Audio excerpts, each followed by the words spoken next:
सलाउद्दीन ओवैसी जी।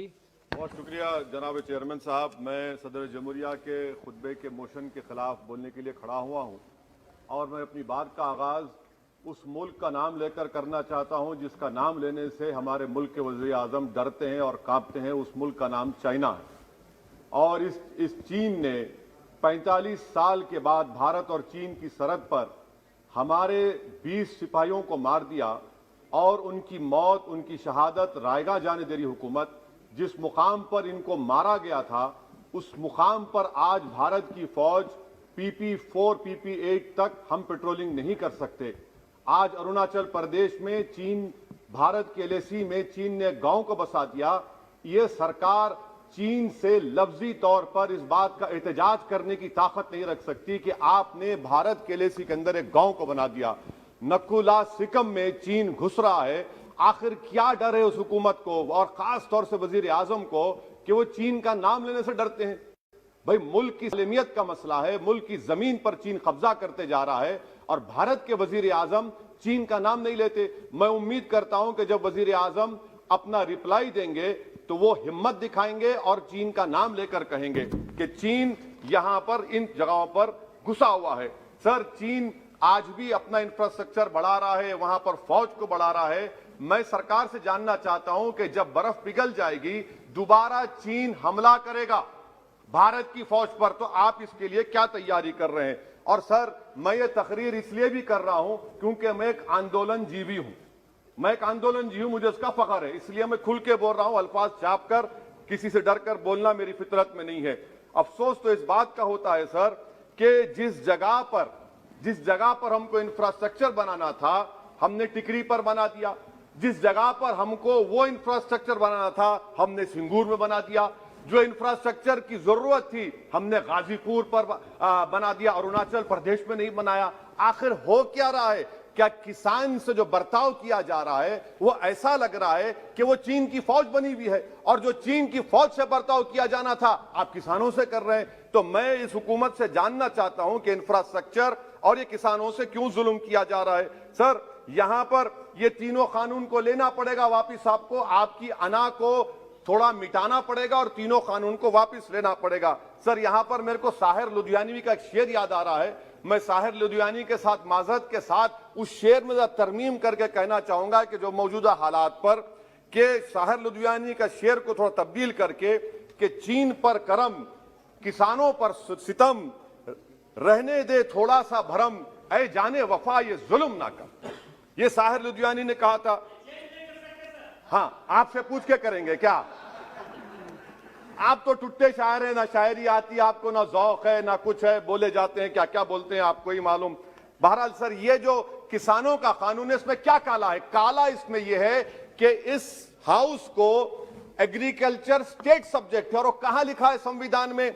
Entry 14, entry 28, schedule 7 में। और यह फेडरलिज्म के खिलाफ है। केशवानंदा भारती खास तौर पर कहता है कि फेडरलिज्म बेसिक स्ट्रक्चर है, तो यह सबसे बड़ा काला है। और सर, ये पूरा किसानों के एजिटेशन से क्या बात मालूम हुई कि सरकार को इस लोकसभा की अजमत, इसकी खूबसूरती की कोई इनके पास हैसियत नहीं है। सरकार इस ऐवान से डरती नहीं है। सरकार किससे डरती है? जब लोग रोड पर निकल कर आते हैं तो मोदी जी की नींद हराम हो जाती है। तो वही आप पैगाम दे रहे हैं कि लोग रोड पर निकले तो सरकार कहती है कि हम 1.5 साल तक कानून को मुलतवी कर देंगे। अरे आप कैसा बोलते? क्या इस ऐवान की तौहीन नहीं है कि आप यहां पर कानून अपनी ताकत की बुनियाद पर बनाते हैं और इस लोकसभा की अजमत को निस्तनाबूद कर देते हैं? तो ये बात आपने पैगाम दी कि जब लोग रोड पर निकल कर आते आप डरते हैं। आप बनाओ CAA के रूल्स, इंशाअल्लाह हम दोबारा रोड पे निकलेंगे, पूरे भारत में उसके खिलाफ एहतजाज होगा। सर, तीसरी बात, सबका साथ, सबका विकास, सबका विश्वास, ये भी झूठ है। क्यों झूठ है?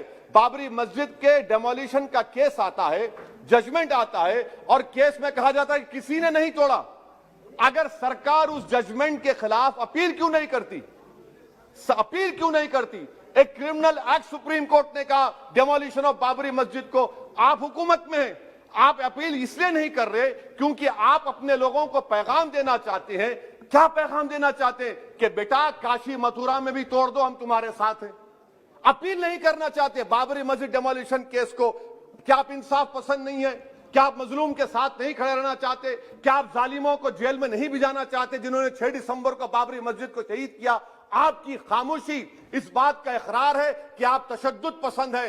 आप जबर के नाम पर आपके पास कानून की बालादस्ती का कोई रोल नहीं है। सर, चौथा पॉइंट, आंदोलनजीवी पैरासाइट। सर, जमहूरियत की बका के लिए, संविधान की बका के लिए आंदोलन करना जरूरी है, और वजीर आजम या कोई बरसर इख्तिदार जमात के लोग अगर आंदोलनजीवी पैरासाइट का लफ्ज इस्तेमाल करेंगे तो मैं याद दिलाना चाहता हूं सर आपके जरिए से इस हुकूमत को कि हिटलर ने जर्मनी में यहूदियों के खिलाफ इनको कॉकरोचेस का, टर्माइट्स का, उसके बाद 20 मिलियन, आप देखते हैं कि 2 मिलियन से ज्यादा यहूदियों को गैस के चेंबर में डाला गया।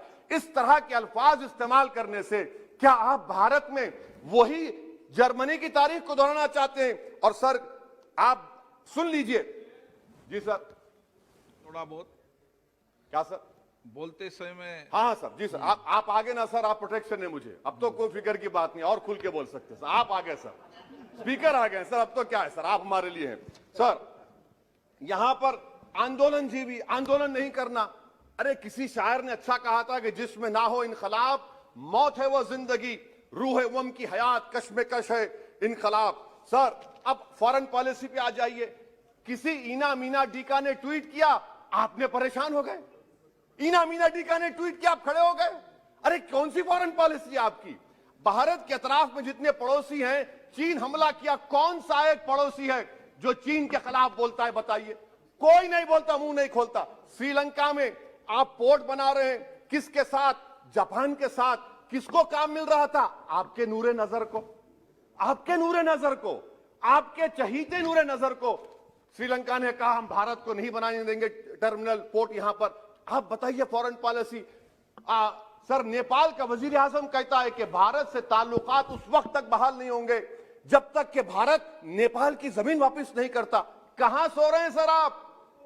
पड़ोस में कोई हमारा दोस्त नहीं है। चीन बांग्लादेश से कोविड की बात करता है, अफगानिस्तान से अमेरिका छोड़कर जा रहा है। क्या आपके पास कोई पॉलिसी है गनी हुकूमत को सपोर्ट करने की? आपके पास कोई पॉलिसी नहीं है। अच्छा सर, एफडीआई का मतलब अब समझाता हूं मैं। एफडीआई का मतलब यह है कि 5 फरवरी को ब्रैड शर्मन जो अमेरिका के रिप्रेजेंटेटिव, उनके पास भारत के अमेरिका के सफीर गए, तो ब्रैड शर्मन ने ट्वीट कर कहा कि भारत सरकार को इंटरनेट खोलना चाहिए, भारत सरकार को पीसफुल प्रोटेस्ट करना चाहिए। कौन होता है ब्रैड शर्मन जो भारत को सिखाए? ये एफडीआई है। और भारत सरकार का डिप्लोमेट, एम्बेसडर बैठकर उनका लेक्चर सुनता है, और उसके बाद क्या होता? 3 दिन के बाद आप कश्मीर में इंटरनेट खोल देते हैं। ये आप एफडीआई कर रहे हैं, हम नहीं कर रहे हैं। अच्छा, बात कश्मीर की आई। कौन है इम्तियाज, कौन है अबरार, कौन है इब्रार? इनको शोपियान में एनकाउंटर पर मार दिया गया, प्रूव हो गया। और ब्रिगेडियर आरा सेक्टर का जिसने इनको टेररिस्ट कहकर मारा, उसको अवार्ड देते हैं आप। सर, इन मरने वाले कश्मीरियों के लिए कौन रोएगा? क्या वजीर आजम रोएंगे? क्या वजीर आजम रोएंगे? क्या कोई रोएगा? अच्छा सर, एक और बात सर, एक और बात। हाँ, एक और बात आई कि शादी के घर में गुस्सा होता है। अरे ये कौन सी शादी की बारात है कि 18 लाख करोड़ टैक्स मिलता है और 36 लाख करोड़ ये सरकार खर्चती है? क्या शादी कर रहे हैं आप? वाह वाह, माने वाकई में आपकी इकोनॉमिक पॉलिसी को सलाम कि 18 लाख करोड़ टैक्स में मिलते हैं, 36 लाख आप लोग शादी में खर्चते हैं। मुबारक हो आपको, बड़ी शानदार घर है ये शादी का। अच्छा सर, दिल्ली का लॉ एंड ऑर्डर, 1 साल में 3 बड़े दंगे हो गए। एडवोकेट्स पुलिस, उसके बाद CAA का राइट हुए 50 से ज्यादा, उसमें लोग मारे गए। 20 से ज्यादा मसाजिद को नुकसान जला दिया गया। 26 जनवरी। सर, क्या ये सरकार जिम्मेदार नहीं है? 2 मिनट सर, क्या ये सरकार जिम्मेदार नहीं है? आपकी सरकार है, आपका होम मिनिस्टर, आप रोक नहीं पा रहे। आपकी कमजोरी और आपकी नादानी की वजह से, आप में दूरअंदेशी नहीं है, आप उसको अलाउ कर रहे हैं। और फैजान के कातिल कौन है?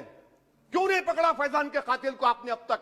जिन बच्चों को रोड पर मारा जा रहा था, जनगण मन बोला जा रहा था, एक तरफ तो अब तक नहीं पकड़े आप। अच्छा सर, आखिर में मैं आपको याद दिलाना चाहता हूं कि इसमें एस्पिरेशनल डिस्ट्रिक्ट्स 11 में से 20 बैकवर्ड डिस्ट्रिक्ट्स नीति आयोग के सीमांचल मुस्लिम डोमिनेटेड है सर।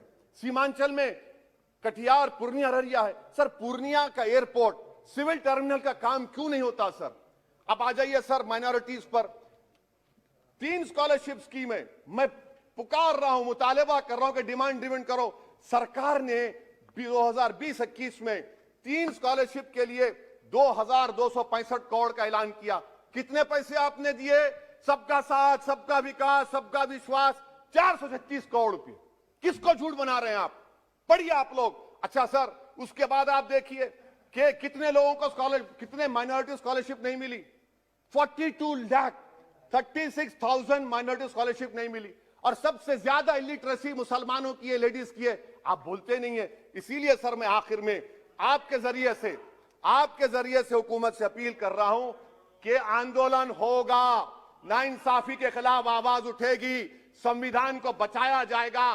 नरेंद्र मोदी भारत के वजीर आजम है, दिल्ली सल्तनत के बादशाह या जहांपनाह नहीं है। जिल्ले लाही का दौर खत्म हो चुका है, जहांपनाह का दौर खत्म हो चुका है। मोदी की आंखों में आंखें डालकर उनकी गलतियों को बोला जाएगा। इसलिए शायर ने कहा था कि जो चुप रहेगी ज़बान खंजर, लहू पुकारेगा आस्ती का। बहुत बहुत शुक्रिया सर।